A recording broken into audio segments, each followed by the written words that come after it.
Hey everybody, it's Troy. Sometimes we do recordings and there's passwords or credit card numbers or something personally identifying on the screen. And when we do the screen recording, we scroll down or we move across or horizontally, and we need to be able to track that motion and blur it at the same time. So here's how we do it. We go over to annotations. This is for Camtasia Windows. There's a different one for Camtasia Mac. Over here, we go to the blur tool, and we are simply going to grab the blur and we'll drag it down on top of our media. For me, I got something that has motion to it. It is a car that's going around the track, and we're going to pretend that we need to blur that out as it moves.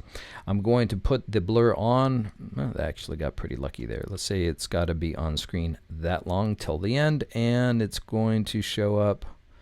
It's actually not bad. We'll have it start about there. And because it's going to start down over here, we need it to cover it up. And at the end, we're going to want to cover it up as it goes over here. So simple thing you can do here. It is a hotkey called Shift A. I'll move it to, let's say, about here on the timeline till it's no longer being covered up, and around that, and Shift A. Oops, hold on. Let's do that again. Shift A. There we go.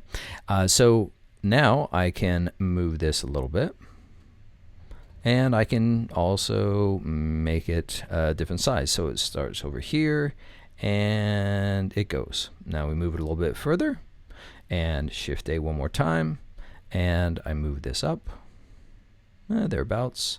We'll move it a little further down the field here. Shift A one more time. So let's see, it goes from here to here to here. Yeah, it's pretty close. If I need to, I might actually go ahead and expand this a little bit.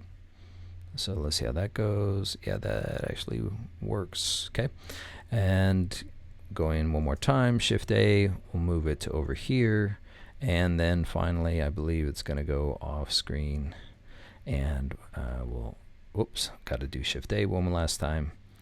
And we should be okay. So let's see how it looks out. Okay, now that one's not perfect up there. A couple things we can do. One is you can actually make these animations start sooner rather than later. Also, I can resize them, or if I even need to, I might even go so far as to adjust the orientation of them as they move across. But that should do it for you and cover you up with that PII that tends to show up in our recordings. Take care.